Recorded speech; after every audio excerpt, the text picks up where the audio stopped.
Morning and welcome to the second hour of Sunday Supplement. Still so much more to talk about, including a huge game for Tottenham Hotspurs. They look to climb out of the relegation zone. Does Anfield have a new hero, and can Manchester United take one step closer to Champions League football this season? With us this morning, Miguel Delaney from The Independent, Charlotte Dunker of The Times, and The Athletic's Dan Kilpatrick. Dan, let's start with you. We'll focus on the Sunday Telegraph because Sam Wallace has done a piece on Roberto De Zerbi's first game in charge of Spurs. For all the positive talk that there has been in the build-up to his first game, has the dynamic kind of just changed a little bit because they go into this game in that relegation zone now? Yeah, I think possibly. I mean, the sort of psychological impact on this group of being below that dotted line may well be another factor they've got to overcome, and this is not a particularly mentally strong group of players. I think that's fair to say. They've been fragile and shown that fragility on a number of occasions, and now they've got to drag themselves up from out of the bottom three. Yeah, look, good piece from Sam today. I mean, he makes the point, you know, who's going to rein in De Zerbi at Spurs? And I think my feeling is we kind of know how this is going to end with De Zerbi, right? I mean, I will come on this show, in full Arsenal kit if he does the 5 years. I promise you that. He's not going to do the full 5 years. I'd be amazed. But it kind of doesn't really matter how it's going to end. It's how it starts that matters. He's got 7 games. If he can save them from the drop, if he can turn things around, then he'll kind of instantly have an important part in Spurs' recent history. And I guess, the theory is then he could kind of build on that. Massive game for them today. I'm really intrigued to see how they're going to play. De Zerbi is an ideologue, really. He has a very prescriptive way of playing football. I think it would be a big risk if he comes in and he tries to play that type of football from day one. I've kind of got visions of Antonin Kinski with his foot on the ball, while a sea of Sunderland players are sort of pressing him. How's that going to go? Or is he going to be pragmatic and think, I've got 7 games, we just need to get over the line here. I'm going to adapt a little bit, which in itself, may be risky for a guy who has such a kind of sort of fizzling passion for a certain type of football. So really interesting for me. Kind of all bets are off. I can't call how this is going to go. Miguel, just picking up on what Dan said there, Sam says in his piece he looks the best option in the tight corner Spurs find themselves in. De Zerbi has status with his players and knows how to win. In a limited market with Spurs facing a historic relegation, he is a good bet. But as Dan mentioned there, he is an identity manager. He is very, very tactical. How realistic is it going to be for him to be able to implement those ideas? Because famously, he took a bit of time, but he had time at Brighton and didn't win for 5 games. If he doesn't do that at Tottenham Hotspur, they're in big, big trouble. Yeah, and I agree with all of that. But I think and Dan's already referenced it, I suppose, how it doesn't sound like he's going to be as idealistic in these first 2 games. I think that's crucial. Now, obviously, that brings the obvious question, well, why appoint De Zerbi if you're not going to get what De Zerbi is actually about? But some of his ideology does come from the fact that whatever people think about him, and obviously there's a lot of noise about kind of how fiery he can be, how that can eventually cause issues with the club hierarchies, that ideology does come from a very perceptive tactical mind. And my thinking now, I have to say, is I think he'll be smart enough to come up with tactical plans for individual games that just like enough for Spurs, basically. Look, even Guardiola's kind of, I suppose, renowned as the most maybe dogmatic or pronounced ideologue in football, and yet we have seen him, like against Arsenal earlier in the season, come up with a plan for an individual game. I think De Zerbi is capable of that. A line I was told during the week as well was that some of the Spurs players think he's given them more coaching in a week than they've got from all of their 3 previous managers. Now, that is the sort of thing you do hear a lot, but it wasn't said about Shooter, to be fair. And I think he's just he is an impressive coach in that way. And look, as Dan's talking about the future, I might be sitting here in 4 or 5 weeks or whatever and talking about how it's gone very badly. But my immediate instinct, I didn't expect Spurs to get an appointment like this. I think he will have an effect and they'll stay up. I mean, I think that there's a case as well that this group of players and the fans and indeed the Spurs ownership just kind of need something to believe in.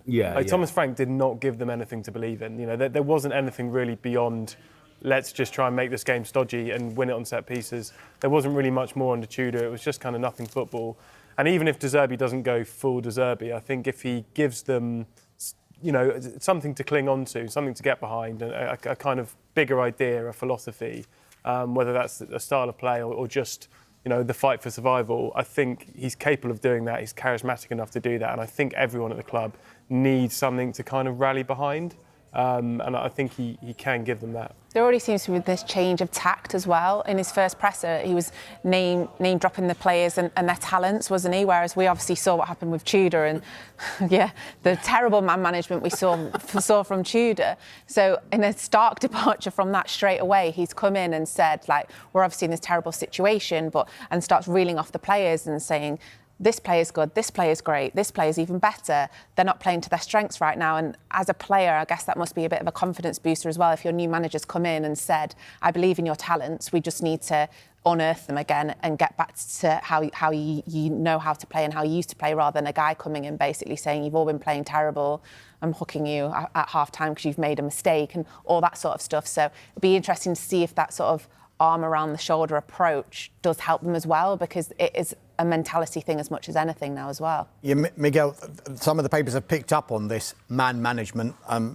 He feels he can get the best out of players like Conor Gallagher, Xavi Simons as well. That he believes that they could have the X factor to help Tottenham Hotspur get out of the mess that they're in.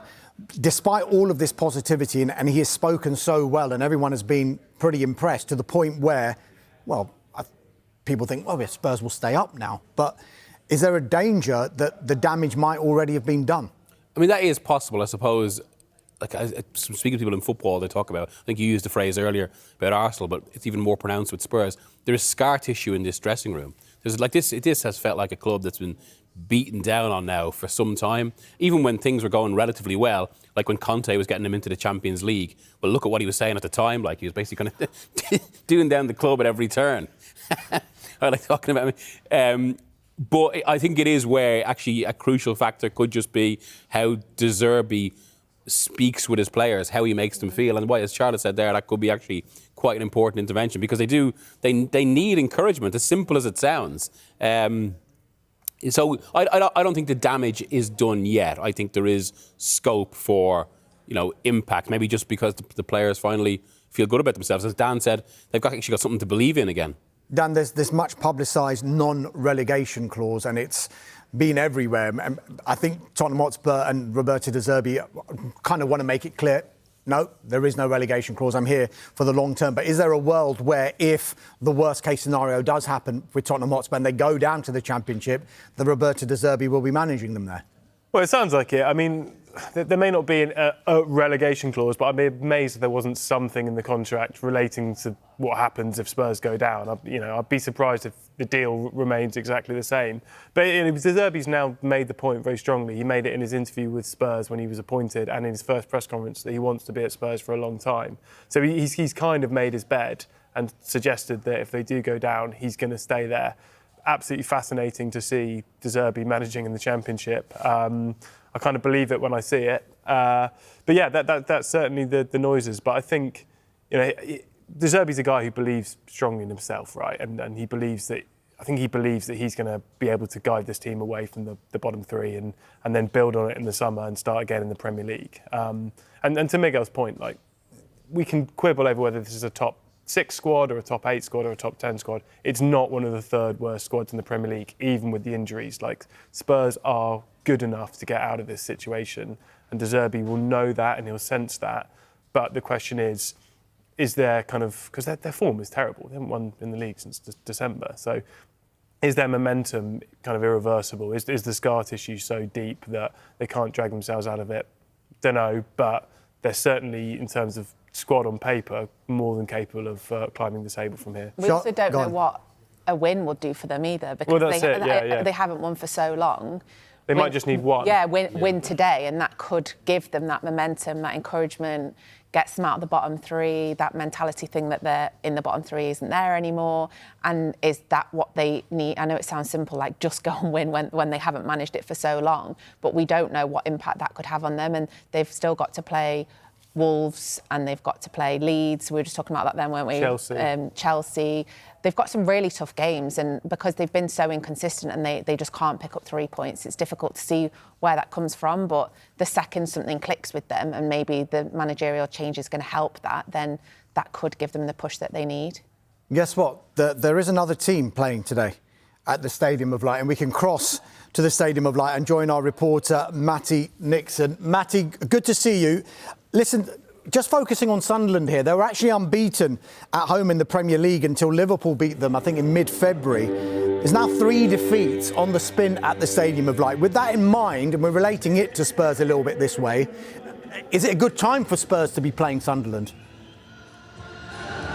Morning, Dharmesh. Yeah, welcome to the Stadium of Light. It potentially is a good time for Spurs to come here and play Sunderland, because they lost their last 3 games before that at home. They were imperious. The likes of Manchester City and Arsenal unable to pick up 3 points here in the Premier League. But as you mentioned, it's 3 on the spin here in terms of defeats for Regis Lebris's side. But they haven't lost 4 at home in a row since 2017. So it's still a tough task for Spurs. And they just need all 3 points, don't they, with their position at the minute in the first game under Roberto De Zerbi. Matty, you're doing fantastically well with that PA system in full blast there. Regardless of what happens today there, Matty, it's been an incredible, some would say unexpected season for Sunderland. They can look back, whatever happens, and where they're not going to go down, clearly, and look back on an incredible season so far. Yeah, you speak to Sunderland fans and to a man, to a woman, to every fan. They've been left kind of gobsmacked by their performances this season. They've been very impressed with how they've adapted to their first season back in the Premier League since 2017. The 12th in the table, they reached that magic 4-point mark at Leeds last month with a victory there. So whatever happens here today, whatever happens in the weeks ahead, it'll be a good season. But they do still have European ambitions. There's just 4 points between them and Brentford in 7th as things stand. So there is an outside chance of European football. So they will still be very motivated here this afternoon to take all 3 points, no matter the position of Tottenham Hotspur in the Premier League. Matty, thank you so much indeed. I bet you they will now put that volume on 0 again now that he has finished. Miguel, I just want to pick up on the relegation fight in general, because there's one thing, Tottenham Hotspur producing performances, but is there a fear that what the other teams are doing, because West Ham United are showing an enormous amount of fight. Nottingham Forest, I think, are on manager number 4 and are getting a bit of managerial bounce, aren't they, with Vitor Pereira, both at home and in Europe. Leeds United maybe could be the ones that get dragged in 6 games without a win. But there just seems to be, compared to previous seasons where the promoted teams all went down, it's not the case this time. It's a real fight until the end for this season, isn't it? Yeah, and as illustrated by the fact that Sunderland have immediately made themselves a mid-table team. And I think actually this is something that is connected to the title race. We were discussing it off air, that this has been a season where I think for various reasons, one of them actually being the expansion of the European calendar, the Premier League has been crunched a bit. So the points needed to acquire the title are going to drop, and the points needed to stay up are going to rise. So I think it's possibly back to the old 40-point number. And some of that comes from the fact, as you're saying there, I mean, West Ham and Forest, certainly I think for the past 2-3 months, they've both felt like the mid-table clubs they should be. Leeds are a mid-table club, I think, that are now potentially getting sucked in. And this is the extra challenge for Spurs.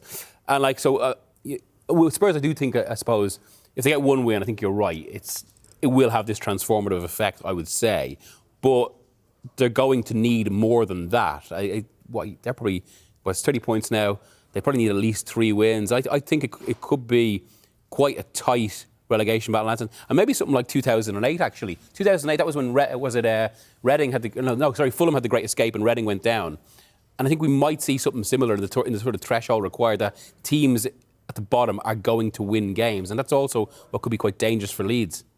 Burnley and Wolves, apologies to their fans, but it looks like that they could be going down. So I'll put you all on the spot. Who joins them at the end of the season in that relegation trap draw into the Championship? I'm inclined to say Leeds, maybe. I was going to say Leeds. I was going to, I think West Ham have been very competitive since they beat Spurs in mid-December, so I don't think they're going down. I'm inclined to say Leeds as well. Although actually, if you look at it on paper, it's Spurs at the moment. Yeah. But it's all about the De Zerbi factor. They have a differential now, don't they? Like Leeds, their differential was Calvert-Lewin's form, and that's sort of stopped now. So and suddenly they're playing well, Leeds, but it's not, they're not getting wins. Forest have picked up as well into kept a clean sheet. They had that obviously massive win against Spurs, didn't they? Things are starting to turn in the right direction. Chris Wood's back from injury as well, so where they've been struggling for goals, they've got him back as well. If they could go for in Europe, that would give him a massive confidence boost as well. So I don't know, you sort of look at where all these teams are at, and Leeds, I don't know, seem to be the one that they're getting dragged back into it when everyone thought that they might be all right. Just finally, Miguel, it just shows the desperation of staying up, though, doesn't it? Because have you seen a season like this when Forest themselves are on their fourth permanent manager, Tottenham Hotspur are on their third permanent manager, West Ham United have changed their manager as well, and yet, yes, there has been a bit of bounce, but they're all still in that mix, aren't they? As someone in Italy said to me, it's the Serie A-ification of the Premier League. This used to happen in the 90s in Italy a lot. And as you say, it does feed into kind of how valuable it is to be in the Premier League, where club hierarchies are pushed into these situations. It is a big, big afternoon in the Premier League. Chelsea against Manchester City later, but Sunderland against Tottenham Hotspur is a big one at the Stadium of Light. Kick-off at 2 live. It is Premier League survival because they find themselves in the bottom 3. You guys have both been in a situation where a new manager comes in. How much can he realistically change in the 7 games that are left to get Spurs out of that drop zone? Difficult. I don't think he can come in and change too much. I think when you get to this stage of the season, it's hard to go in and implement his style. We saw his style at Brighton. His style was fantastic, playing out from the back. Midfielders wanting the ball. I don't think Tottenham have players that can do that at this moment. I think what their players are suffering is low on confidence. When you don't win football matches, Dino will tell you, the change room's not a good place to be. Everyone's low on confidence. I think what De Zerbi will do is go in there and put an arm around people and try and lift the place. That's what you've got to do, lift the spirits. Because if you don't lift the spirits, they're going to get relegated. And I think he's the right man to go in there and turn it around. I think it's building confidence. Yeah. It's playing players ideally in their favoured positions. But when you think of De Zerbi, especially at Brighton in those 2 seasons, obviously those stats speaks for themselves. But what really stands out as well is 4th for average possession in those 2 seasons, and 5th and 6th for touches in the opposition box. This is a manager that doesn't sit and defend. This is a manager that wants the ball and wants his teams to play. And I think he's got the players to do that. I think actually Tottenham have got the players that will much prefer to let's really play. Can I energise the group? Yep. Can I remind them of what a good player they are on the ball? Of course, you need that togetherness and work ethic, but can he get that back in the Tottenham side? Now, it's difficult with the injuries that they've got, but still with the players available, can he bring that energy in terms of getting forwards and making it difficult for teams, maybe a bit higher up the pitch? I think that's what I'm interested to see. It was an interesting appointment because everything we know about De Zerbi and everything you've just described about his time at Brighton is all about his philosophy, about building his philosophy, about taking his time and getting his players to adapt to that. He doesn't have that time now. And in his press conference today or yesterday, I think he was talking about the fact that he knows he doesn't have that time. So what can he work on immediately besides, as you said, that confidence aspect? I think as soon as he went through the door, I think he would have earned the respect from the players. The players know how well he's been at Brighton. No disrespect to Tudor and Thomas Frank. It's probably not a name where people are looking at and thinking, all right, it's going to be exciting. Even though Thomas Frank, I think, done a brilliant job at Brentford and was ready to make that next stop. It didn't work for him. Tudor came in. It was a big struggle. But I think De Zerbi, he's got that X factor. And I think Dino hit the nail on the head. He'll go on the front foot.